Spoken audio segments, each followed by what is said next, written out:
Okay, now we're on the right, the right podcast. Hi, everyone. This is an episode of Optimize, the Tribe podcast. I'm Laziena. I'm here with my friend, my co-host Nashid, and our very new friend Jo. You guys, please say hi. Hi. Hi there. So the other day, Nashid reached out to me. He sent me your profile. He's like, "Oh my gosh, she's going to be a great guest." So I have all of the high expectation. You cannot disappoint. Oh, I will. And if not, I'm out. And so of course I immediately went and stalked your Facebook because I needed to know everything about you. And I was like, oh my gosh, she's hotly women empowerment. And I also love that series that gets posted. And I thought about most of your captions, and I was like, oh my gosh, you sound like somebody who understands the power of not the power behind of it, but what it took away to be silent and then to finally step into having a voice. And Yes. I wanted, I figured it'll be a great opportunity to share that space because I'm experiencing being a woman in my living in my purpose and speaking my truth has come with its challenges. And I love to hear Nashi's perspective being, the guy on here, how he has seen that changed. So share with us a little bit about who you are, what you do, and then we'll get into some questions. Great. I am Jo Wiehler. I'm the Yes. owner of Labella Sabunita and Lady Labella Skincare and Cosmetics and the Labella Sabunita brand. So I am the crazy lady that jumped out on faith and started my own wine collection in Italy, started my own gourmet products in Italy. Bed and breakfast, we're still working on that one. So that one's still in the works, but not ready yet. Had a lot of challenges with that. And that a lot. And then I've just recently launched my skincare and cosmetics. So we have a lot of fun brands. We do a lot of crazy things, and I'm one of 10 children. So I'm the third oldest of 10 children. Oh, We grew up extremely poor, and I grew up with a lot of limiting beliefs that you're not good enough, that you're not enough, you don't have the education, you're not smart enough, you're not this, you're not that. I've had to actually break quite a lot of barriers. And with that has come the strength to stand up for the underdog in all things. And I believe in cheering on everybody. My friend yesterday told me there's enough at the table for everybody. So yeah. if you are coveting what somebody else has, or maybe what they've got and it's working faster than what you have, that's a poverty mindset. And I've actually had to work so hard to overcome that more than anything in my life. So Mm. that's just a little bit about me. I'm a mother. I have two amazing kids. I have one daughter who passed away, so I have two left.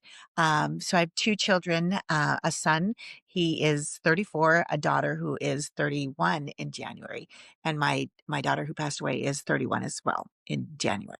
I'm Yeah. so sorry to hear that. Yeah. Sorry, Nope, yeah. it's all good, but I'm anything goes. So yeah, any other questions with it? But it's been for me personally, it's been, working in fields where you are the only female maybe in a male industry, no offense, Nashid, but it's been rather challenging sometimes. Mhm, Sometimes it's the fight to, just be heard and be seen, mhm. and not just be looked at as a pretty face, or, that you're good for only one or two things, which I'm sure you've come across quite a lot. Yeah. Yes, So indeed. Nishi, do you have anything? Yeah, and talking about Jo, right? So I know her for long. Like we had a couple of events together, some of the speaking opportunities, right? And not I said like entrepreneurs or skincares and everything. She's a good mentor, and anytime I have some questions and I know where to find Jo, and I drop it, and yeah, and within a blink of the eyes, like she come up with a lot of inspiration, suggestions, and everything, right? So I'm really happy to have you, Jo, in our thank you. podcast because we were planning for the guest, and definitely we have quite attractions of the guest, but we are not being choosy. But definitely, when I spoke about you to Laziena, and we thought like you're gonna be great, you're gonna be a Well, superstar in our podcast, right? So yeah. Well, listen, now that's a heavy gauntlet to carry. So, You're getting double whammy right now. Yeah. Yeah, and thank absolutely. you both so much for inviting me. I'm really honored to be here as well. It's a pleasure to Sure. have you. I mean, I just again, just by stalking, I hope nobody takes offense to that. I No, mean it in a loving way. It seems like you're somebody who carries wisdom, and wisdom comes after the pain, right? So yeah. it feels like you truly know and have stepped into who you are, you know, and It's been a very hard road to learn to love myself. Um, one of the hardest things that I went through, and I love to empower women with this, is I had breast cancer a couple of years ago, so 2009, 2010. My operations lasted until 2012 because I had so many failures. The hardest thing for me was to learn to love myself completely. Like yeah, flaws, scars, and believe me, scars, lots of yeah, scars. And so much a woman's confidence is based on what we look like. So hmm, when important parts of your body are taken away, and then you're mocked and called things like Scarface or train tracks or Frankenstein, yeah, it becomes hard. And when the bandages were able to come off, I had a really hard time with that because I was wrapped up in that physical mhm, appearance. And I yeah, was wrapped up in, oh my gosh, I'm young and I don't have my boobs anymore. And, I mean, there's lots of things but it's God's way of saying, hey, girl, you need a boob lift. You need a boob job. It was really emotionally hard to take the bandages off and to mhm, look at myself. I had the most loving care nurse that came in, and she found me sitting on my bathroom floor crying because, it's not easy emotionally to go through that. yeah, And and I said, I'm so scared to look and to see what I look at like. And she put her arms around me and she said, your old normal is gone and your mhm, new normal is here. And we fought really hard to save you. So even though you have scars and even though it might be ugly, you're still alive and you yeah, need to love yourself completely. Every flaw, every time you gain weight, lose weight, every stretch mark, every pimple, everything, you need to madly fall in love because this is the only you're ever going to get. You can change your hair, mhm, you can change anything, but your body and your soul is with you. So it actually helped me to start separating myself as a we, my body and my soul. And I've been able to madly fall in love with myself, even though, am I perfect? Nishi, don't answer that. I'm very far from perfect. So far from. But it's also helped me to have a greater compassion and a greater love, mhm, for everybody because we don't know what people are going through. You look beautiful, but mhm, I know there's trauma that you've had in your past, right? yes, Nashid yeah, looks amazing, but there's trauma. There's stuff that we've all walked through that has made us who we are. And I mhm, think if we have to go back and say, oh, would I do this differently? I think we would all have to walk the same path because if not, it takes away from the beauty of who we are today. yeah. I certainly agree with a lot of what you're sharing, and I'm glad that you found yourself in that trial because I can't imagine. I mean, breasts are part of womanhood, right? It's part of Yeah. divine what we are here for as well. Yeah. So to lose an important part of that could also feel like losing an identity, I imagine. And I Yeah. there in some ways my only relatable story I would say is a couple I think when my kids were born in 2007, they 2000 2008, um, I had Bell's palsy and my face was the side was completely, paralyzed. And I thought for 9 months it took for it to come back to normal, and I thought, like, I would have to have this whole new look at myself because I was already so insecure about being overweight, not good enough, everything that you've mentioned, Yeah. that comes with just being the oldest, a girl,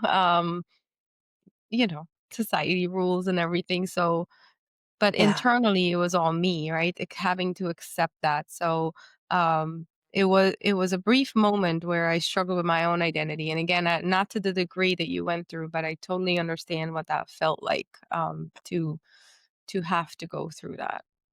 And And I'm Yeah. glad that you're on the other side find of your it. worth again, because when it all happened, I owned a very successful cleaning company, Mhm. and virtually overnight, I lost my company. You know, Mm, my cousin thought I was dying of breast cancer. My employees thought I wasn't going to be able to pay them, and so virtually overnight, going from making quite a lot every day to running to the bank to like, please just let these paychecks go through for my employees. It was Mm. hard emotionally, financially, everything, but I felt for a while that I was drifting, and you probably felt that same thing. You probably mhm. felt like, where do I fit in? My beauty's gone. Is my husband still going to love me? You know, and I found that the minute you love yourself, the Yeah, minute you step over that threshold and just go, oh my gosh, girl, you're beautiful. Look at you, exactly. Zazing, and you love your heart and you love your soul. You know, I think your flaws go away. Yes, are they there? Absolutely. Right. But Mm, of when you have that fear that, oh my gosh, I'm stuck in this, and Right. it does take away from your femininity. For me, it really did. My ex-husband would tell me that I was so ugly and that now I have scars. Who's going to love you? How are you ever going to be beautiful? And so here I have a beauty brand now. Joke's on you, buddy. No, I'm Yeah. just teasing. Yes. Yeah. And so No, I you're think, absolutely right. yeah, it's, Go and ahead. I think the hardest thing for any of us really is to step out of the expectations of another person. Our parents have expectations Right. for us. Nasheed, you were telling me what your father wanted for you, and you decided to step out of that, right? Yeah. And thank Absolutely. goodness you did, because when your father Yeah, and passed, he was happy. yeah, and you had the time Yeah, he to was be happy. with him.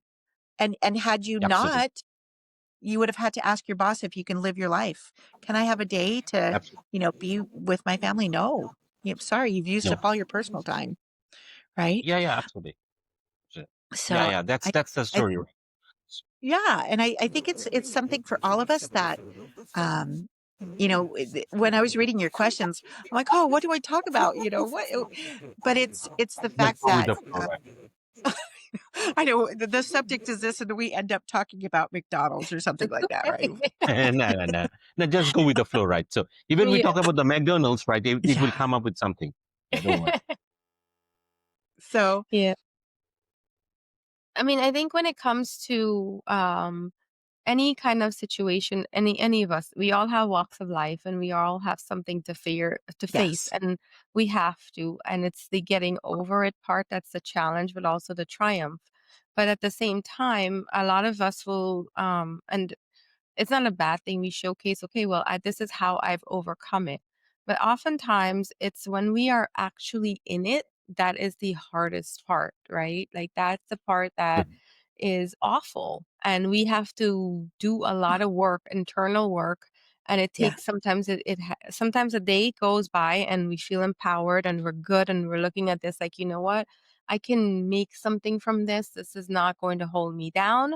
I am okay. And then like just driving by a stop and you'll see a memory just pop by and Right. it'll remind you of, I mean, I was told when I was younger that I was fat and I was ugly and no one was going to marry me.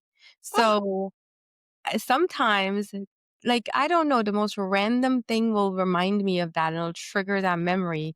And it depends on what's going on in my life at the moment. It can take me down for like a good Right. 3 yeah, days or 2 weeks, and I have to remember to give myself that self-talk, and in the process of that now, everything else starts to feel heavier, whether yeah, I'm going to work or I'm stepping into, certain kind of networking event, and I start to make myself small because I'm feeling that way, and I'm not really showing up as the person that I am, so it does affect us all throughout our lives in different ways. And I feel like even though it might be the same wound, it has so many layers to it. And until we are the ones who break free of that, it doesn't, yeah. there's not a whole lot that can happen unless we empower ourselves to do it.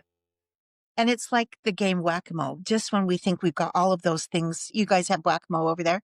Just when Yeah. you think you have them all down, boom, boom, boom, another one pops up and you're like, Yeah. no, get down, no, get down. But I'm going to assure you, you're absolutely beautiful. Oh, You can thank you. tell Yeah, inside I and do agree. outside. And you're Yeah. married and you have children. So Uh, joke's on them, I have right? children, but I don't know what I'm married for. I think the hardest thing we all face is when we stand in the mirror and go, who are you? Yeah. Who do you Right. want to be? And I remember being a little girl. I was 12 years old and I looked like little orphan Annie, buck teeth. I put my sisters would put quarters in my teeth just, for a joke. I was buck teeth. Yeah. I was just ugly. And I know it. And they would say ugly kid Joe, and that happens to be my name, right? So I'm like, oh no. And redhead, and like I was the most inconspicuous child, no matter what. And my sisters would tell me, "Oh, you're not very pretty," blah blah blah. And I got the chance to be friends with all of the guys that they wanted to date, the big, hockey and football players, and they liked me for me because I knew I didn't stand a Mhm. chance. So I'm like, oh, so I was allowed to let my personality come out. And I read the book when I was 12, and I think everybody should read this book, is How to Win Friends and Influence People. I devoured that book. Mhm. I learned to love myself from the inside and see the beauty and see the joy and recognize the beauty and compliment other people. I honestly, I learned to speak up and to say, so when we moved from Utah to Minnesota, I went from being a shy ugly kid Joe to, the life of the party.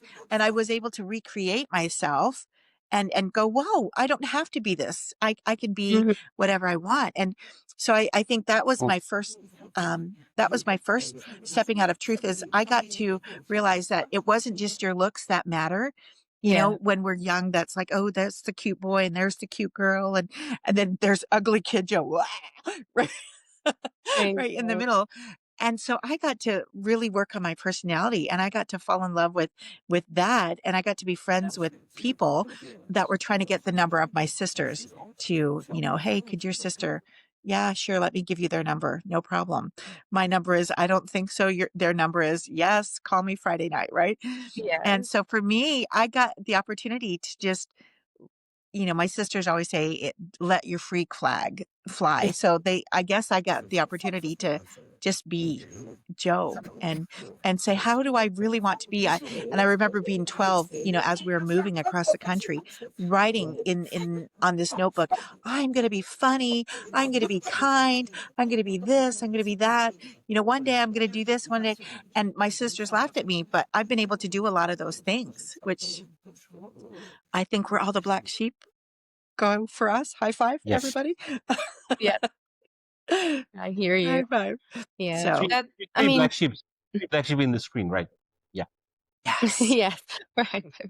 we're gonna Yeah. high five. High five, high five. And I Yeah, love that. I mean, I also, when I look back at my life, I'm like, when I was going through those childhood moments that felt awful, and you just kind of, okay, it's life and move on. I didn't realize the effects that it had on me until I stepped into womanhood, right? So it's like parenthood and all of that. So as work, um writing a book, everything that I'm doing, when I start looking back on it, I'm like, wow, everything in my life has really led up to me finding that within me all along. So it's unfortunately, I don't want to say like, oh, you're meant to go through what you're going through, but yeah, the message is that you can change it. There is something that can be birthed from it. yeah, And whatever that is, it has to be found within. It can't be found. Somebody can't tell you what it is. Someone can guide you and hold your hand for a little bit, but ultimately that has to come from within because it's that deep rooted self belief. And to even right. overcome that, that's a challenge in its own. Yeah. Absolutely. And so, Absolutely. I mean, Right. kudos to all of us, right? Like, I mean, we all probably were bullied or put down as a child, and oh, this and that, Mhm. and kids can be they're honest and they're really mean, but at the same time, nobody Mhm. wants to Yeah. really go through what we've gone through, but maybe it was necessary, and we can't really wind back the Yeah. clock. go back and change it. But, we can look at our mistakes that we made in the past and go, okay, I'm going to be kinder. I'm going to be nicer. I'm going to welcome every day with joy and, craziness and laughter and love. And I think that's, the Yeah. best that we can, really do. And I think if we know who we are and if we decide who we are, and we know, what our truth is, we become less afraid to worry about the expectations of other people. And we, can Yeah. Mhm. look in the mirror and say, what do you need me to do? Because if we're always trying to live vicariously through our children, through our spouse, through our parents, through this, through that, we're missing the mark because we only have one life. There's sooner or later we have to step over that threshold and say, I am Jo Wiehler, or, you're not Jo Wiehler, but I am. And you have to just step over that threshold and say, I love you, win or lose. We're going to do this together, and I'm proud of you Mhm. and Yeah. I love you. And I think that is the hardest truth for any of us. For me, maybe I shouldn't speak. Maybe you guys Yeah. madly love yourself, but for me, I didn't. You know, I did not. Yeah. And so now I do. Yeah. It did take a while for me to learn to love myself. I'm sorry. So the internet, it seems like it's going in and out, and sometimes I That's don't okay. know when it's paused or not. I hope that's Yeah. okay. Yeah. And Yeah. Yeah. what I love about that is that I'm in Florida, but she is in Bangladesh, and you're in Canada, right? Yeah. Yeah. Yeah. The Normally I'm in Italy, but globalizations, right? Yeah. right. I know. See, look at us international. Woohoo. Um, I'm usually in Correct. Italy, but I'm here for surgery right now. So Oh, okay. Oh, okay. So okay, that's uh, cool. That's good to know. yeah. So I So wanna ask wh- mhm. no, no, go ahead. Sorry. It was just a pause. Right. Oh no, it's sometimes it's a delay, and I'm like, am I Yeah. over talking? I don't want to over talk. Um, so I please share with us a moment that where you spoke your truth and it didn't go well, but by you speaking that truth, it just empowered you to take your life in a in a different trajectory. Okay. Who's going first? Me? Darn it. Nashid, are you going Yeah, first? yeah. Um, I was in my first marriage was a very abusive marriage, and I wasn't Yeah. going to share. And my daughter said to me, she said, "Mom, the more you stay silent for the abuser, the more the Mhm. abuser, gets away with what they're doing, right? Instead of being held accountable." So, my first marriage, I was abused a lot, but it was when my children would go to sleep.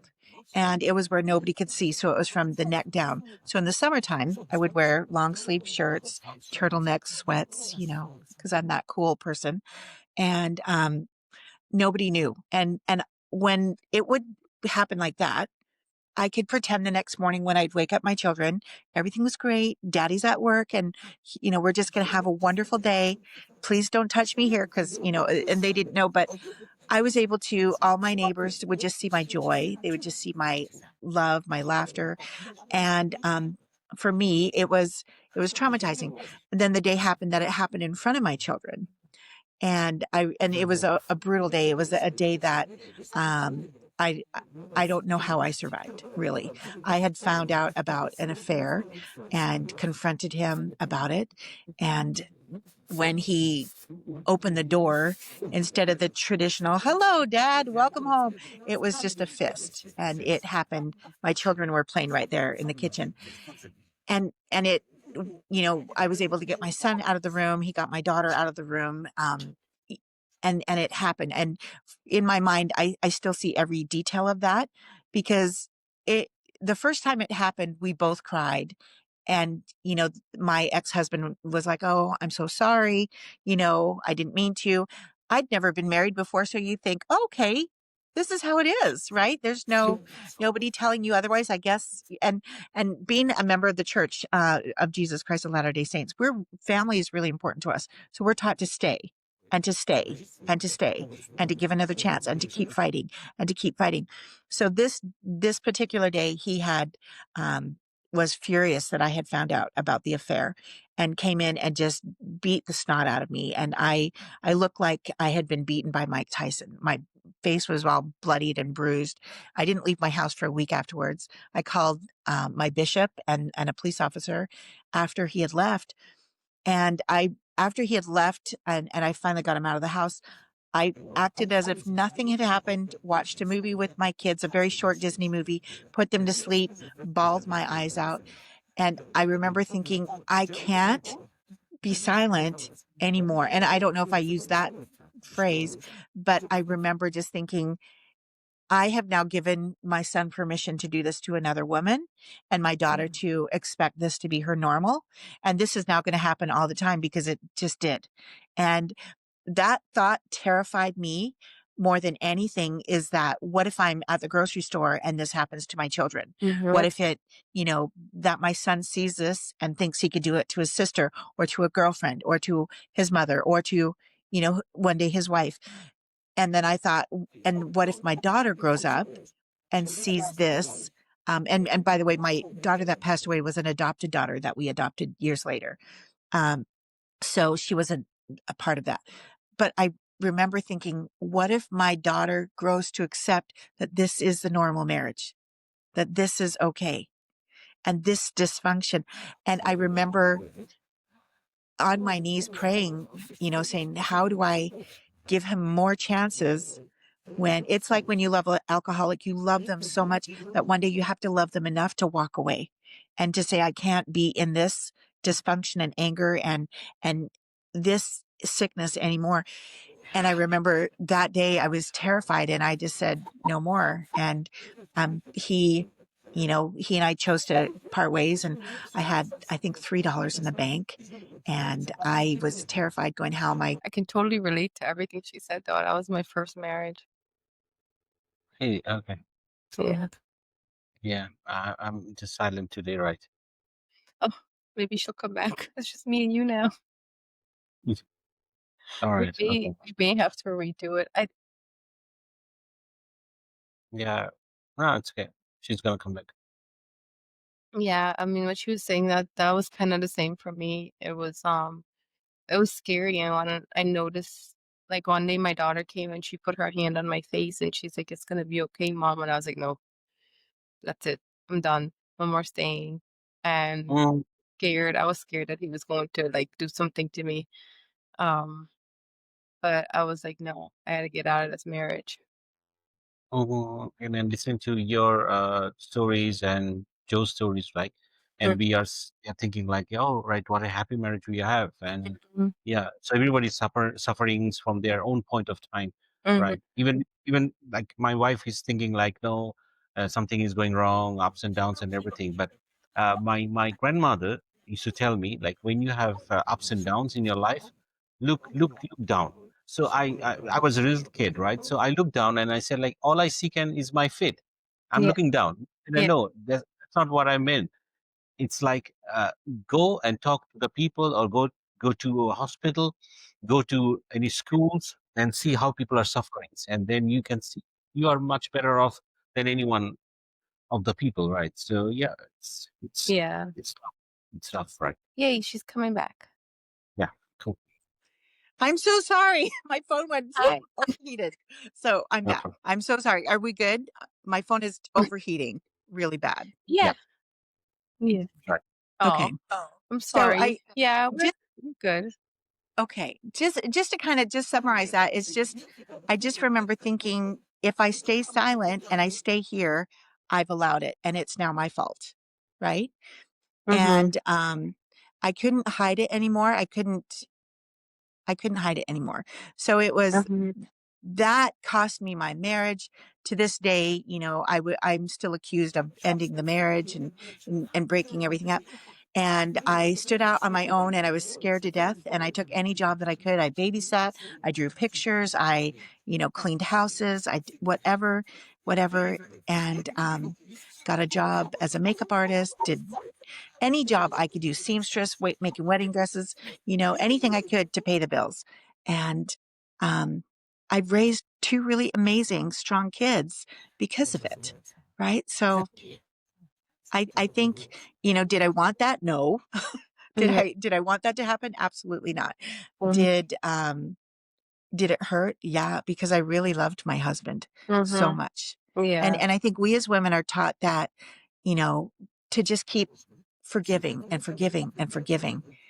And sometimes you have to love them enough to say, I forgive you, but I can't allow that to happen anymore. Yeah. And so that was a big one for me. And my whole and being the religion and the culture that I grew up, I was completely the black sheep. I Mhm. was ostracized by friends and neighbors, my church, um my in-laws, everybody, because they saw that I was ending a marriage. Yeah. And um I said, no, I just think that I love my children enough that I don't want that to be the normal for my children.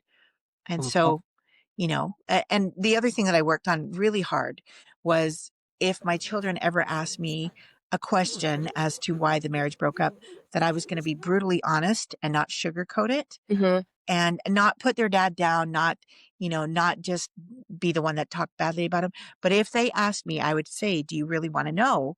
And if you do, are you Mhm. sure you really can handle the answer? Because if not, then maybe it's not the right time to ask me that question. Yeah. So, yeah. Yeah. Right. And, Yeah. so sorry, No, go go ahead. ahead, please. No, you, Oh, no, I thought it was paused again, so I no, started talking. it's paused. It's good. I just wanted to say, like, when the phone disconnected, I was telling the sheet, I so much of your story reminded me of myself. That was my first marriage too, and I, So, uh, I mean, there's certain um it wasn't as much as you were describing, but everything that I've faced some of that, and also, working the jobs, I had to work like 3 jobs and, to get my life together, so I heavily relate to that. I see your journey, and I'm so glad that you are on the other side of it, and you took control of your life and, create yeah. your dreams and honor your children as well. Right. Well, it wasn't easy. Like you said, I took any job. Yeah. And it was like, "Oh my gosh, you guys need to eat again? Didn't I just feed you last week? Like, what's wrong?" No, just easy. And it was like, socks or milk? Do I Yeah. pay the light bill, or do I, take care of this? And it became a really, it wasn't easy, because I just wanted to be a home mom and Yeah. cook with my kids and color and teach them about butterflies and all kinds of stuff. But that's, sometimes I think we choose our life, and sometimes it should be, you know, sometimes when circumstances happen, we have to roll with the punches, and we Mhm. have to, oh, no pun intended on that. And I'm so sorry that you've ever gone through that, because nobody, man or woman, should ever have to go through any measure of that. Yeah.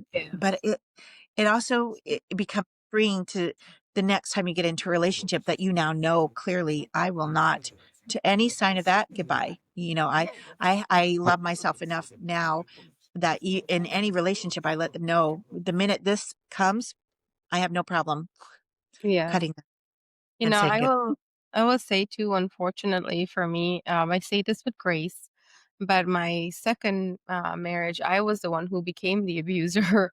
I felt empowered, but I didn't.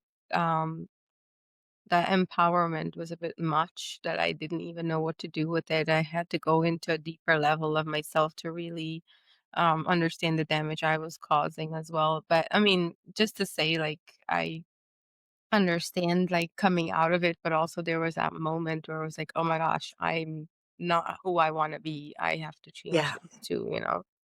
So if they Yeah. for like I'm really thankful that you're so open to sharing your story, because when you speak about it, it doesn't sound like you're still it sounds like you've gotten to the point where you're healed. So when you are healing, that you can speak about it from an empowerment perspective and not from like reliving it and being in it. It's now wisdom. And that's a journey of its own, and a lot of credit to the work that you're doing.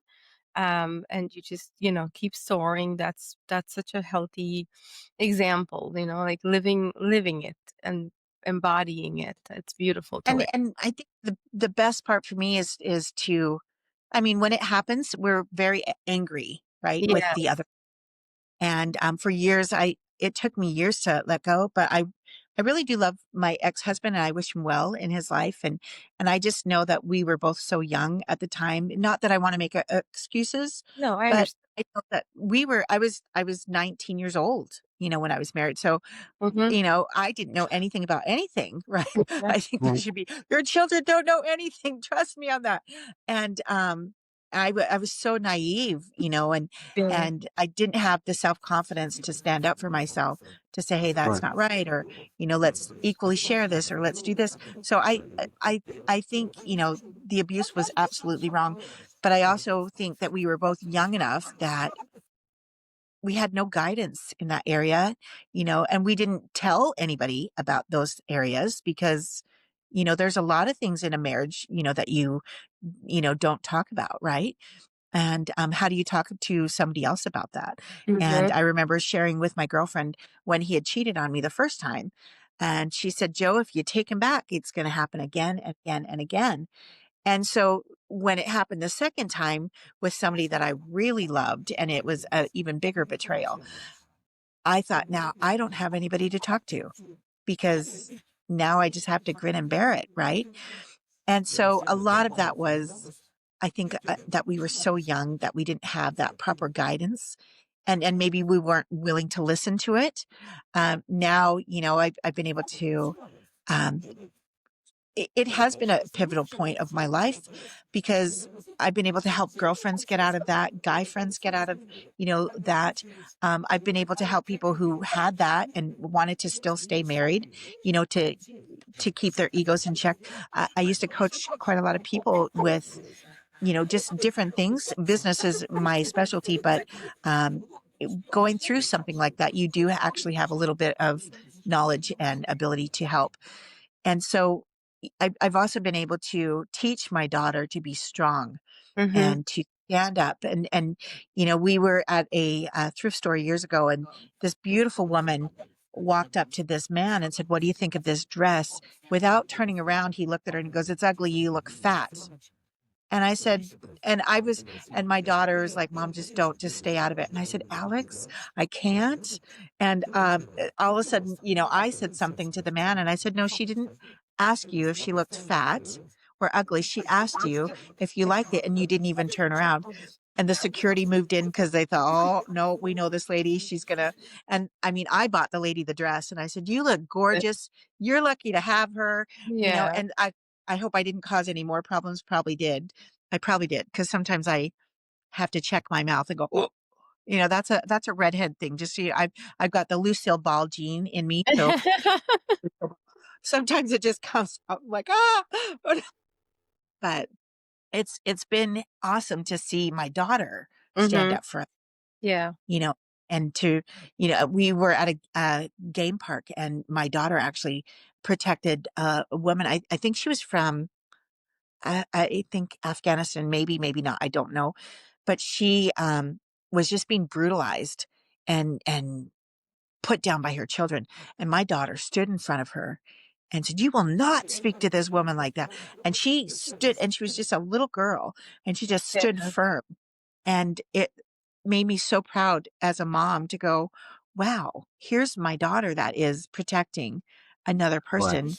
And sometimes that's the scary part too, is we don't know what's going to happen to us, right? We just sometimes that's the right thing to do is to jump in the fire and not think and not, Yeah. you know, I don't Absolutely. know, maybe I don't think too Yeah. much. Maybe that's like my No. Achilles heel. And Absolutely. along the line, I was gonna ask you, for the women that are listening, right now, or any, Nasheed's got some young daughters, and I have daughters of my own. If they could reclaim one piece of their voice today, what part of themselves would you want them to take back Right. first?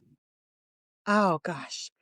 I would want them to look in the mirror and appreciate themselves and fall madly in love with themselves Yeah. and say, you are enough. You don't need anybody else to complete they add to your happiness, they add to your joy, they add to your life, but they don't make you whole.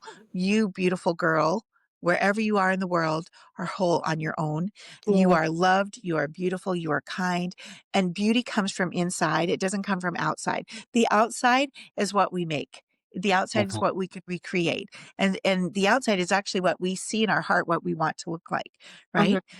And the best thing I can ever say for a woman is to, even if your knees shake, even if your voice trembles, even if you're scared, to speak, to speak, to speak, to speak, and to, don't be afraid to speak. To sometimes you stand alone. I've stood alone many times. I've stood alone, with my family. I've stood alone, against coworkers. I've stood alone, against, so many things. But sometimes, even when your voice trembles, to just, even if it's just a whisper, to just speak and to look in the mirror and say, I love you. That's the hardest thing that we can say to ourselves. We're so kind to everybody else. And we're so kind to our best friend, to this, to that. Oh, we love you. Don't worry about that. But when it comes to us, we beat ourselves up. It's And true. if I were to ask everybody to do one thing, it would be to love yourself, and not to love yourself more. Yeah. Just love yourself just a little bit more. And just go in the mirror and do an assessment and go, wow, so you have braces, whatever. Your teeth are going to be beautifully straight, right? If Mm. learn to fall in love with your flaws and your quirks and your characteristics, and to look in the mirror and see you with your eyes and go, I love you. You're amazing. You're kind. You're this. What do you want to be? If you're not that, change it. Mm. Right? I'm not saying change your body, accept your body. Fall in love. Stop looking at the magazines and TikTok and everything for the society norms. Fall in love with your body and say, you are beautiful. You Mhm. are kind. I love you. And that is the hardest truth for all of us, I think, is to look in the mirror and go, I love you. And sometimes we say it with tears running down our face, Yes, but that's that's the most that's what it means important. most. Yeah, I Yeah. know. I know. I know. And sometimes you have to, I think that nurse was so smart to say, it's not just you, it's your body and your spirit that's going through this journey. Like you've been a we your whole life. You've been your body and your spirit. And that will be with you more than a best friend, more than a brother, more than a sister, more than a mom or anybody, is yourself. It's gone through everything you've ever gone through, every secret, every joy, every sadness, everything.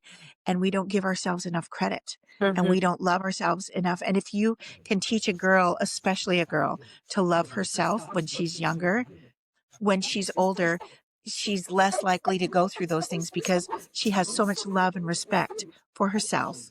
And so I found a quote, and I actually do want to share it with you, that I think it really is what I would teach my daughter or myself all over again. If you don't mind if I read it. No, of course not. Sure. It says, it only takes 10 seconds of courage to begin anything that changes our life. And anybody is capable of 10 seconds of courage. Sometimes that courage is looking in the mirror and going, I love you, even though the tears stream down your face. Yes. Sometimes 10 seconds of courage is saying, I will not allow you to abuse me anymore, and Mhm. leaving that situation, even if you have $3 in the bank. Sometimes that 10 seconds of courage is standing up to a boss that has treated you badly, or that you've been mistreated. Sometimes that 10-second of courage for me as well was to realize the dysfunction in my own family, the poverty mindset, that you're never enough, you haven't gone to school, you're this, you're that, you're not born into the Rockefellers. Sometimes that 10 seconds of courage is just Choose to be. Yes. I think her Right. phone overheated again. Right. But we're at the end of the conversations, right? So,